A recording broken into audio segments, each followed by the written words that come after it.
प्रभु यीशु मसीह के नाम से सबको जय मसीह की। आज फिर से परमेश्वर की हजूरी में आकर परमेश्वर का वचन से मनन करने में प्रभु हमें मदद कर रहे हैं, इसलिए मैं प्रभु को धन्यवाद करता हूँ।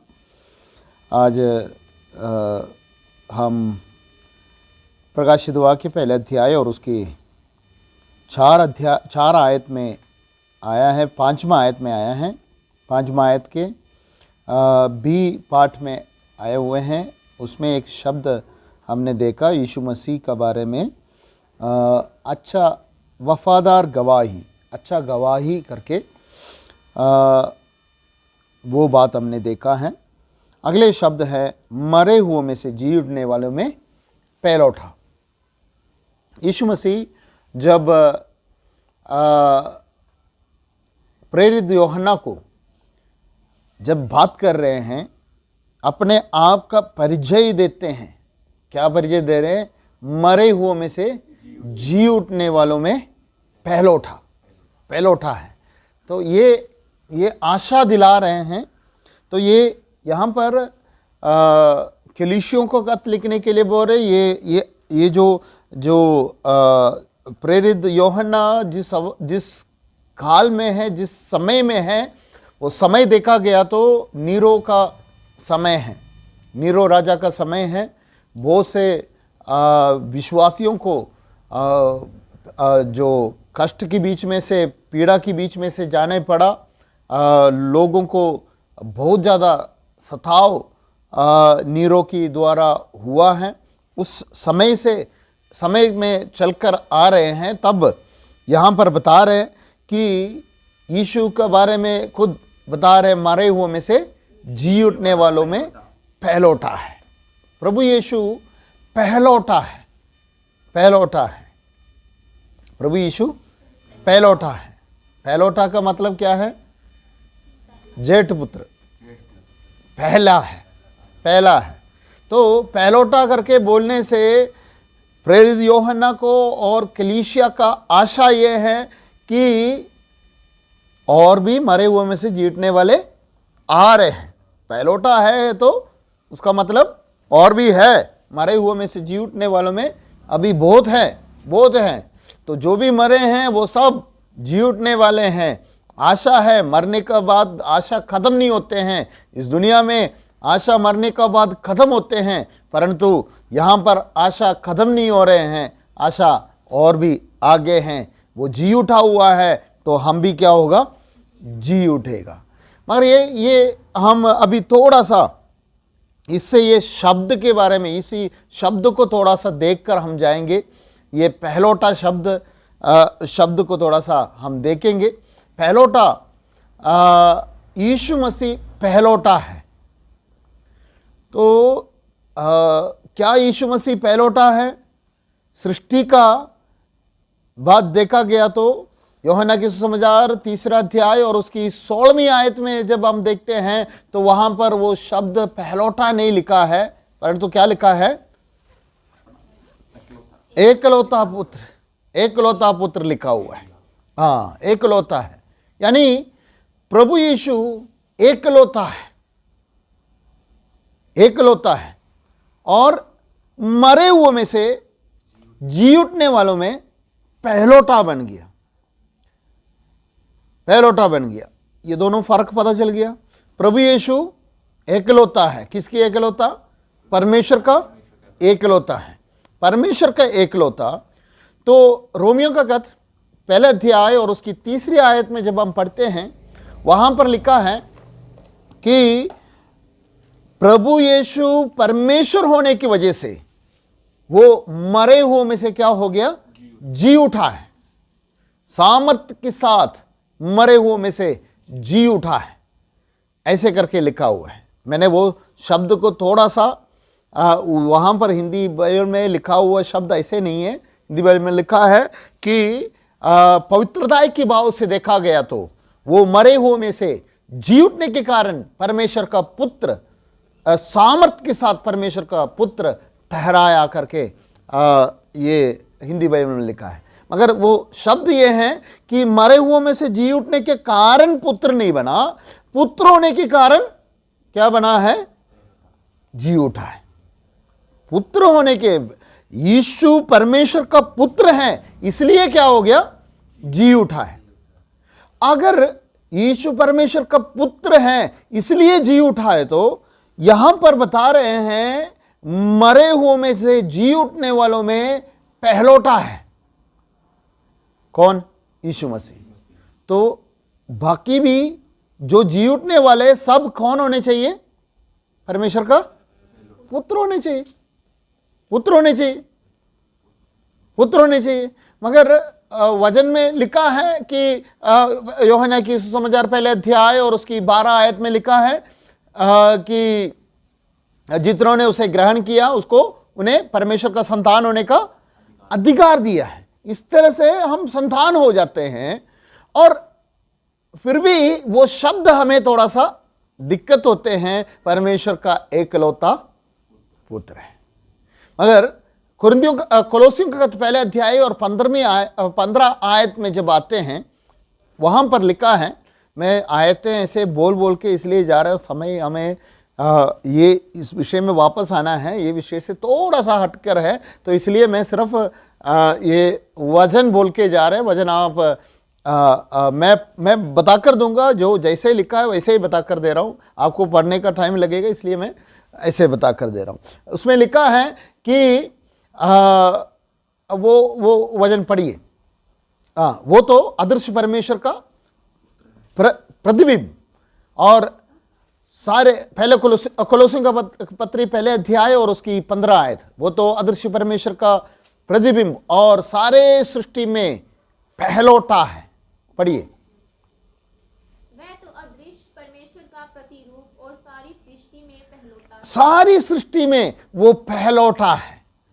ये शब्द सारी सृष्टि इस्तेमाल किया है, वो जो परमेश्वर ने आदम को बनाया हुआ उस सृष्टि के बारे में, जिस तरह से वो सृष्टि किया उसका तरह बताते हैं। और वचन बता रहे हैं यीशु मसीह सारे सृष्टि में पहलौठा है, पहलौठा है। अब हम एकलौता के बारे में से कहां तक आ गया? पहलौठे में आ गया। और यीशु के जरिए हम क्या बन गया है? पुत्र बन गया है। एफेसियों का खत उसके 2 अध्याय और उसका 10वां आयत हम पढ़ेंगे। एफेसियों का खत 2 का 10। क्योंकि हम उसके बनाए हुए हैं, हम उसके बनाए हुए हैं और मसीह यीशु में उन भले कामों के लिए सृजा गया है। यीशु में हमें दोबारा बनाया है, दोबारा बनाया है। देखना है वो यूहन्ना की सुसमाचार पहले अध्याय 12 आयत में जो बातें लिखा है, उस बात को और अच्छी तरह से यहां हमें समझ में आ रहा है कि हम दोबारा बन गया है। किस तरह से बन गया है? प्रभु यीशु पर विश्वास करने के द्वारा हम पुत्र बन गया है। यीशु में हम दोबारा बन गया है। कोलोसियों का तो फिर से वो 15 से आगे पढ़ते समय हम उसकी शरीर है करके बता रहे हैं। तो वो पहलौठा है जी उठने में पहलौठा है, और हम भी उसके साथ क्या होगा? जी उठेगा। हालेलुया। बात समझ रहे हैं? तो वो पहलौठा है, एकलौता पुत्र कैसे बन गया है? इस धरती पर आ गया, हम सबको परमेश्वर का पुत्र बनाकर जी उठने में वो पहलौठा बन गया, ताकि हम भी जी उठ सके। क्लियर हो गया बात? हम भी जी उठ सके। इसलिए यहां पर वो शब्द लिखा है, मरे हुओं में से जी उठने में पहलौठा है। हम पहलौठा है यीशु मसीह में। यीशु मसीह में हम आए हैं और हम क्या होंगे? हम मौत से जी उठेंगे करके एक तसली की बात यहां पर प्रेरित यूहन्ना को मिल रहे हैं। अगले शब्द क्या बता रहे हैं कि पृथ्वी की राजाओं का हकीम है। पृथ्वी की राजाओं का हकीम है। किसके बारे में बता रहे हैं? यीशु मसीह के बारे में बता रहे हैं। नीरो राजा इतने सताव लेके आया है, उस सताव को देखकर जो प्रभु के लोगों के मन घटते जा रहे हैं, मगर विश्वास में और बढ़ते जा रहे हैं, बढ़ते जा रहे हैं, विश्वास में और मजबूत होके जा रहे हैं। और यहाँ पर प्रेरित यूहन्ना देख रहे हैं पृथ्वी के राजाओं के ऊपर हकीम कौन है? हमारा प्रभु है, हमारा प्रभु है। और वचन नीति वचन 21वां अध्याय और उसकी पहली आयत में लिखा है, राजा का हृदय परमेश्वर के हाथ में किस तरह से है? नाली का जल के समान है, जहां चाहे वो मोड़ लेते हैं। पढ़िए। राजा के मन हाँ। नालियों के जल के समान हाँ। यहोवा के हाथ में रहते हैं। राजा का मन नालियों के जल के समान यहोवा के हाथ में रहते हैं, जिधर वो चाहते हैं वहां मोड़ लेते हैं, उधर उसको मोड़ते हैं। वहां मोड़ लेते हैं। देखिए यहां पर बता रहे हैं मैं राजाओं का हकीम है। तो राजा जो भी कुछ करना है किसकी अधिकार से करेगा? उसकी हकीम के अधिकार से करेगा। यहां पर बता रहे मैं जहां चाहे उसको मोड़ लेते हैं। नाली के समान नहीं, नाली का जल के समान है, जहां चाहे वो मोड़ लेते हैं। तो राजाओं को पूरी तरह से कंट्रोल करने वाला वो कोलोसियों का 15 अध्याय पहले अध्याय और उसकी 15 आयत से लेकर आगे पढ़ते समय जो देखी अनदेखी जो सिंहासन है, जो अधिकार है, जो भी कुछ है, सब कुछ परमेश्वर प्रभु यीशु ने अपने लिए बनाया है, ऐसे करके लिखा हुआ है। सब कुछ उसी के द्वारा उसी के लिए सृजा गया करके लिखा हुआ है। अधिकार, सिंहासन, राजा, सब कुछ, सारी बातें, जो चीजें देखी अनदेखी, सारी बातों को परमेश्वर ने किस बात के लिए बनाया है? हमारे लिए, और अपने लिए बनाया। अपने लिए करके बोलकर आगे बता रहे हैं, और कलीसिया को दे दिया करके बता रहे हैं। तो इधर इधर इधर यूहन्ना, प्रेरित यूहन्ना को एक बहुत ज्यादा तसल्ली मिलते हैं इन बातों को देखकर। राजा होकर भी राजा अपना कोई हुकूमत नहीं चला सकते हैं जब तक परमेश्वर नहीं कहे। दाऊद, एक बार दाऊद को बादशाह दाऊद जब उनके सामने लोग पत्थर मारा और गालियां बोला, बहुत कुछ बातें बताया, तो दाऊद की साथ वाले ने कहा, क्या कहा? क्या जाके हम उनको मार दे? ऐसे करके पूछा। तब क्या कहा दाऊद ने? क्या कहा पता है? जब तक परमेश्वर का इजाजत नहीं होता मेरे को ऐसे कोई नहीं बोल सकते, उनको कुछ नहीं करे। तो परमेश्वर की इजाजत होनी चाहिए हमारे जिंदगी में भी।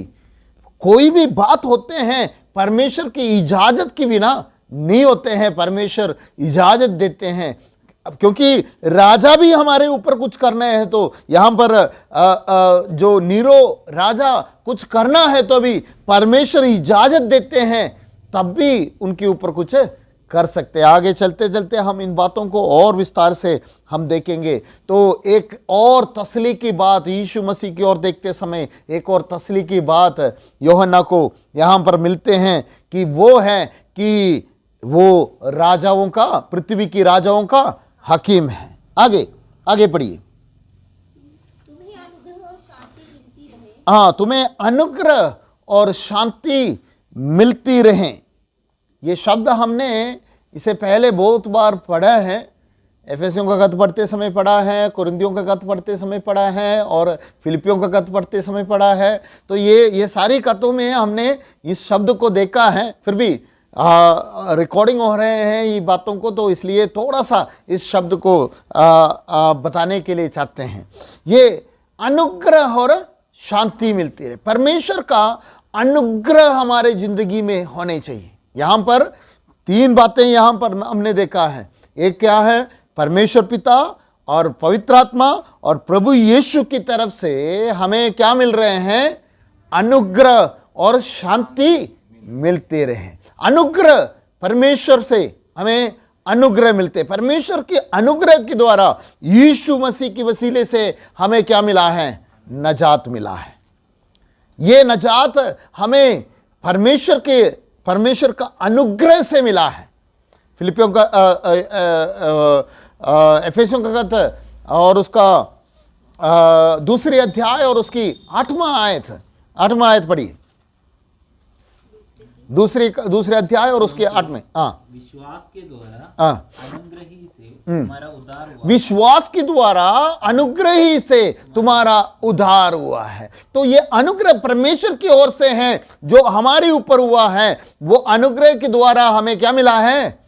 उद्धार मिला है। तो वो अनुग्रह हमारे ऊपर है। अगली शब्द ये है कि अनुग्रह और शांति मिले। शांति क्या, किस बात की शांति के बारे में बता रहे हैं? परमेश्वर के शांति, परमेश्वर के साथ मेल की शांति, परमेश्वर के साथ एक शांति का। हम बहरी थे, परमेश्वर के साथ बहरी थे, हमारा अधर्मों के कारण, हमारा गलतियों के कारण। जैसे कुलोसियों का खत पहले अध्याय और 21वां आयत में जब बताते थे, तो तुम तो निकाले हुए थे और बुरे कामों के द्वारा मन से बहरी थे करके वहां पर लिखा है। तो हम परमेश्वर से बहरी था, दुश्मनी था। एक परमेश्वर के साथ दुश्मनी हो तो हम शांति से रह सकेंगे? नहीं रह सकते हैं। एक सरपंच के साथ तो दुश्मनी होकर शांति से एक गांव में नहीं रह सकते। तो परमेश्वर के साथ दुश्मनी होकर कैसे इंसान इस जगत में शांति से रह सकते हैं? हम देखते हैं इस दुनिया में बहुत से लोग, अमीर से अमीर लोग, जब वो रहते समय शांति से नहीं रहते हैं। अभी हम देखा है पिछले दिन अंबानी का घर का सामने से क्या मिला है, एक गाड़ी भरकर बारूद जो मिला था। तो उसका शांति तो पहले से उड़ गया हुआ है, ये देखकर और उड़ गया है और सिक्योरिटी रखा हुआ है। ये थोड़ा सा डराने के लिए उन्होंने किया है करके बता रहे, वो न्यूज़ में से बता रहे। तो बात यह है, जितने भी धन दौलत हो इस दुनिया में, जितने भी बातों को इकट्ठे करो, क्या नहीं है? शांति नहीं है। क्यों नहीं शांति? क्योंकि यूहन्ना के सुसमाचार 14 अध्याय और उसकी 27वां आयत में लिखा है, पढ़िए। मैं तुम्हें शांति दिया जाता हूँ, अपनी शांति तुम्हें देता हूँ। मैं तुम्हें शांति दिया जाता हूँ, अपनी शांति तुम्हें देता हूँ। जैसे संसार देते हैं मैं तुम्हें नहीं देता। जैसे संसार देते हैं वैसे मैं तुम्हें नहीं देता। परमेश्वर प्रभु यीशु की शांति हमें दे रहे। वो कौन सी शांति है? यीशु मसीह परमेश्वर का प्रिय पुत्र है। जब बपतिस्मा लेकर बाहर आया तो भविष्यवाणी हुआ, आकाशवाणी हुआ है और पवित्र आत्मा उस पर कबूतर की नाई उतर आया और कहा कि ये मेरा प्रिय पुत्र है जिस पर मैं प्रसन्न होता हूं। तो परमेश्वर का पुत्र है, वो प्रिय पुत्र है। अगले जब पतरस यूहन्ना और लेकर वहां पर एक पहाड़ के ऊपर, जब ओलिव के पहाड़ के ऊपर जब गया, वहां पर क्या हुआ था? यीशु मसीह को मूसा और एलिया भी आकर उनसे बातें किया। पतरस दौड़ के गया और बोला, प्रभु यहां रहना अच्छा है, मैं आप लोग के लिए एक 3 तंबू बनाते हैं, एक मूसा के लिए, एक एलिया के लिए, एक आपके लिए। और उस समय उनके ऊपर बादल छाया और कहा, ये मेरे प्रिय पुत्र हैं, उसको खान दे, उनको सुने, उन्हें सुने। तो प्रभु का, परमेश्वर का प्रिय पुत्र है प्रभु यीशु, और प्रिय पुत्र होने की वजह से उनके साथ शांति है, उसके साथ, परमेश्वर के साथ हमें मेल है। एफेसियों का खत जब हम पढ़ते हैं 2 अध्याय और उसकी 14 आयत से लेकर जब हम पढ़कर आते हैं, वहां पर एक मेल करवाने की बात करते हैं। वहां पर यहूदी और हमारे अन्य जातियों का मेल के बारे में बताते हैं, और दोनों को यीशु मसीह के साथ मेल करवाने की बात वहां पर लिखा हुआ है। परमेश्वर के साथ हम एक होने का बात वहां पर लिखा है, मेल करवाने का, शांति होने का बात परमेश्वर प्रभु यीशु के द्वारा हमें भी क्या हो गया, परमेश्वर का संतान होने की वजह से मेल करवाया, शांति में आया है। इस दुनिया में कोई भी हमें ऐसे शांति नहीं दे सकते हैं। आप अशांत में हो, आप दुखी में हो, यीशु मसीह ही है जो आपको शांति दे सकते हैं। वो शांति इस दुनिया की दौलत से मिलने वाला नहीं है, नशे से मिलने वाला नहीं है, बल्कि परमेश्वर की पुत्र होने की वजह से मिलने वाला शांति है। वो बात यहां पर बता रहे कि तुम्हें क्या मिले हैं, शांति मिले। तो हमें अनुग्रह और शांति इस दुनिया में परमेश्वर ने दिया है, वो हमारे ऊपर हमेशा बने रहे। आगे पढ़िए। वो हमसे प्रेम रखता है वो हमसे प्रेम रखता है और उसने अपने लहू के द्वारा हाँ, हमें पापों से छुड़ाया है। वो हमसे प्रेम रखता है। देखो, हम देखेंगे ये शब्द क्यों यहां पर आया है। यूहन्ना यीशु मसीह का चेला है, प्रेरित यूहन्ना यीशु मसीह का चेला है, और लगभग बाकी चेलों से सबसे कम उम्र वाला है। और ऐसे सुनते हैं कि यीशु के छाती पर सिर रखकर बैठा हुआ बंदा है यूहन्ना। और यूहन्ना की सुसमाचार पढ़कर देखो, पत्रियां पढ़ के देखो, वहां पर प्रेम की बातें हैं।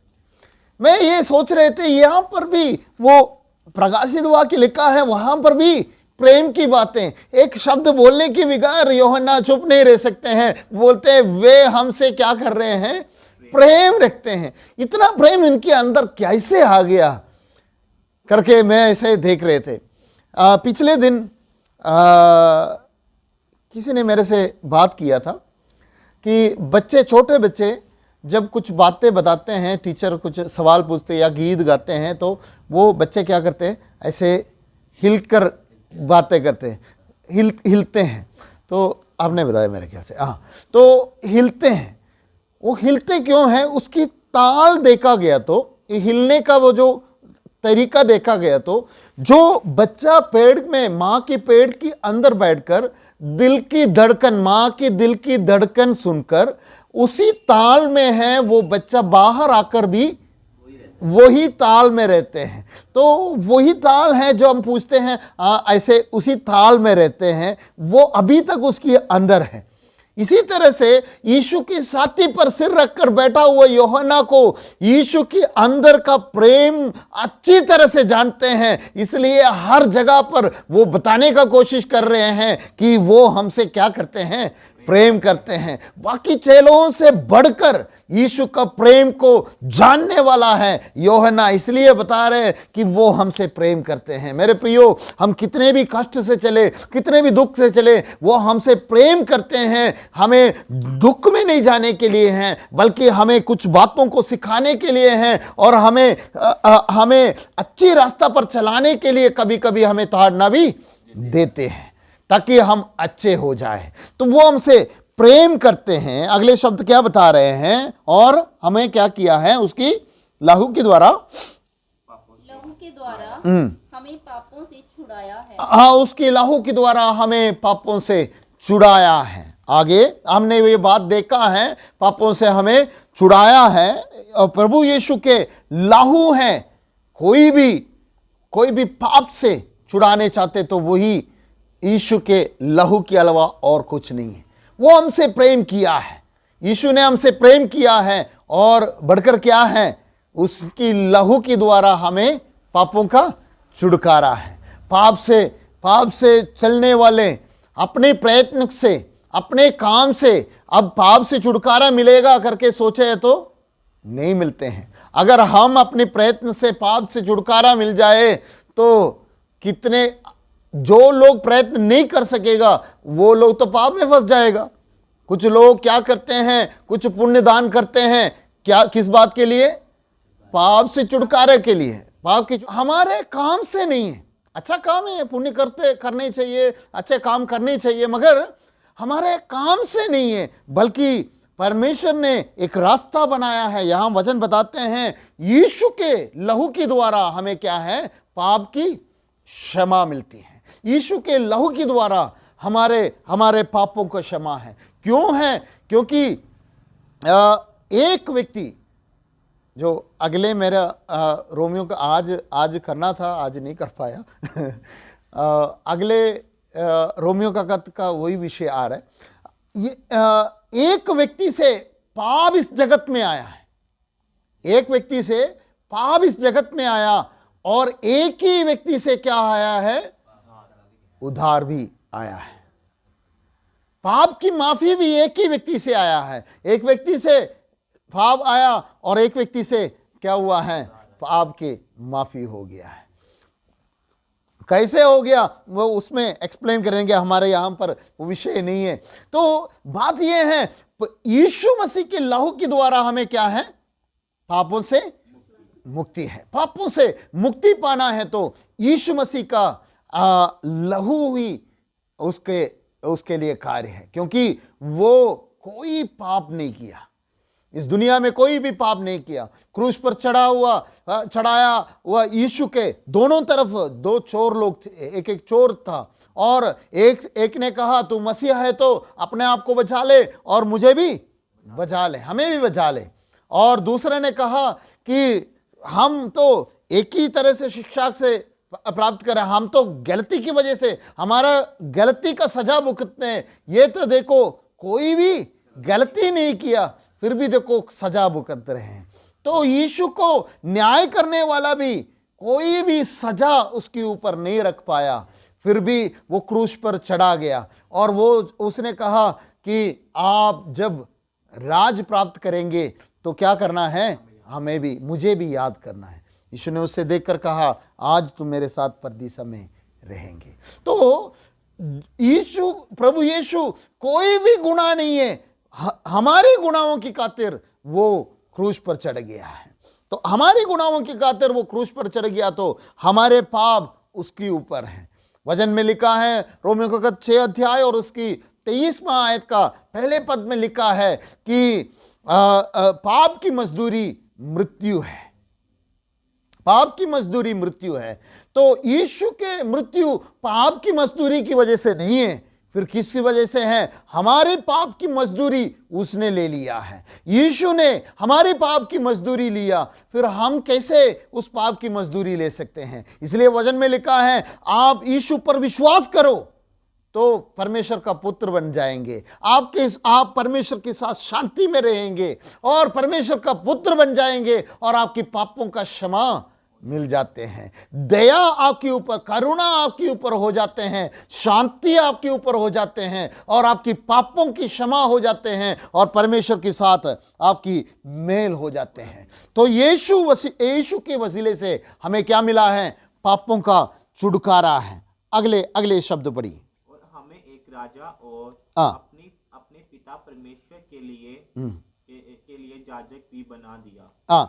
हमें एक राजा नहीं, राज, ये आयत है 7वां आयत, 6वें आयत है, 6वें आयत है। हमें एक राज बनाया है, एक राज का व्यक्ति बनाया हमें कौन सी राज में बना लिया? अभी इसमें दो तीन बातें हैं, हम पूरी बातें नहीं कर पाएंगे। अब सिर्फ हम आज ये राज बनाया हुआ बातों को देखेंगे, फिर अगले हफ्ते हम उस बाकी बातों को देखेंगे। हमें एक राज बनाया है। प्रभु यीशु इस जगत में आने से पहले राज की चर्चा हरेक करते थे। यहूदी लोग उस राज की इंतजार में थे, जो मसीहा राज करने वाला उस राज की इंतजार में है। तो हरेक जब कोई भी भविष्यवक्ता आते हैं तब उनकी सवाल ये होते हैं, तू ही है वो कौन है? मसीहा। यूहन्ना बपतिस्मा लेने वाले से भी यही पूछा है, तू ही है वो? तो उसने कहा मेरे पीछे आ रहे हैं। उसकी चप्पल का चप्पल खोलने के लिए भी मैं योग्य नहीं हूं, इतना नहीं है, वो इतना महान है, ऐसे करके यूहन्ना बपतिस्मा देने वाला वहां पर कहा है। तो एक राज के इंतजार में थे, वो कौन सी राज हैं? यहूदी लोग ने सोचा कि हमारे लिए सिर्फ प्रभु मसीहा आएंगे और हमारे अपने राज होंगे करके सोचा है, मगर परमेश्वर ने एक राज स्थापित किया है। वो परमेश्वर का राज है और परमेश्वर का राज्य के सिंहासन परमेश्वर ने दाऊद को दिया। दाऊद की सिंहासन हमेशा के लिए चले आ रहे हैं और दाऊद की सिंहासन प्रभु यीशु के पास आया है। यीशु मसीह उस सिंहासन में राज कर रहे हैं। यीशु ने कहा कि स्वर्ग राज के बारे में बताने के लिए आया है। स्वर्ग राज हमारा बीच में है और स्वर्ग राज हमारे बीच में आए करके प्रार्थना सिखाया है। तो स्वर्ग के राज के बारे में बता रहे, हमारे बीच में स्वर्ग राज, हम राज के अंश बना दिया है, हमें एक राज बनाया है। एफेसियों का 2 अध्याय और उसका 12 आयत जब हम पढ़ते हैं वहां पर लिखा है हमें कोई राज नहीं था। पढ़िए वो शब्द 11 से लेकर पढ़िए। एफेसियों का 2 अध्याय और एफेसियों का 2 अध्याय और उसका 11 आयत से लेकर पढ़ेंगे। 11 आयत से लेकर पढ़ेंगे।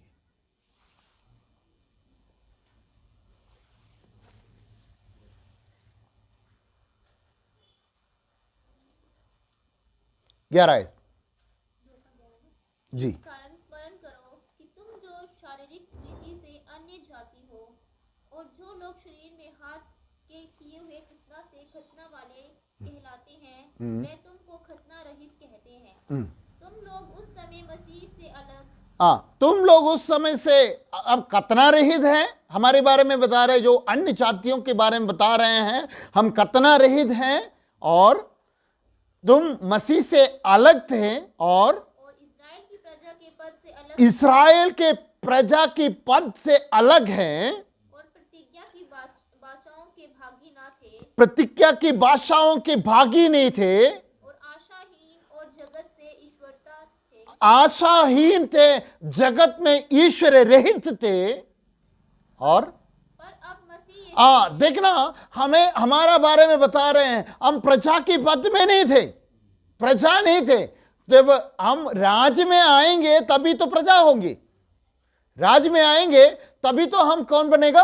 प्रजा बनेगा। तो हम यहां पर क्या बता रहे हैं? हम प्रजा बना दिया है। यहां पर वचन क्या बता रहे हैं? तुम्हें एक राज बना दिया है। परमेश्वर ने हमें एक राज बना दिया है, एक राज के अंश बना दिया है। उस राज में, जो स्वर्ग राज में हमें प्रवेश करवाया है, स्वर्ग राज का एक अंशी हमें बनाया है, स्वर्ग राज का एक व्यक्ति परमेश्वर ने हमें बनाया है। कितना सौभाग्य की बात है, परमेश्वर ने हमें क्या बनाया है? स्वर्ग राज में शामिल करवाया। हमें डरने की कोई ज़रूरत नहीं। पिछले दिन हमारा जैन भाई से कोई पूछ रहे थे, जैन भाई ने ऐसे बोला कि प्रभु यीशु आए तो हम स्वर्ग में होता, यीशु के साथ होता करके बोला। तो उसने कहा कि आपको कैसे पता कि आप स्वर्ग में होंगे? इतना गर्व से कैसे बोल सकेंगे? तो वचन क्या बताते हैं? हमें क्या बनाया है?